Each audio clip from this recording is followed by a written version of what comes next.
আয়াত ৩৭ وقال موسى ربي أعلم بمن جاء بالهدى من عنده ومن تكون له عاقبة الدار إنه لا يفلح الظالمون অনুবাদ আর মুসা বললেন, আমার রব সম্যক অবগত, কে তার কাছ থেকে পথ নির্দেশ এনেছে এবং আখেরাতে কার পরিণাম শুভ হবে।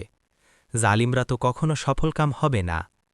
১ নং ফুটনোটের বিবরণ অর্থাৎ আমার রব আমার অবস্থা ভালো জানেন, তিনি জানেন তার পক্ষ থেকে যাকে রাসূল নিযুক্ত করা হয়েছে সে কেমন লোক। পরিণামের ফায়সালা তারই হাতে রয়েছে। তিনি তোমাদের ও আমাদের মাঝে ফায়সালা করে দেবেন। তিনি জানেন কার জন্য তিনি আখেরাতের সুন্দর পরিণাম নির্দিষ্ট করে রেখেছেন। ইবনে কাসির। আয়াত ৩৮ وقال فرعون يا أيها الملأ ما علمت لكم من إله غيري فأوقد لي يا هامان على الطين فاجعل لي صرحا لعلي أطلع إلى إله موسى وإني لأظنه من الكاذبين অনুবাদ আর ফিরাউন বলল, হে পরিষদবর্গ, আমি ছাড়া তোমাদের অন্য কোনো ইলাহ আছে বলে জানি না।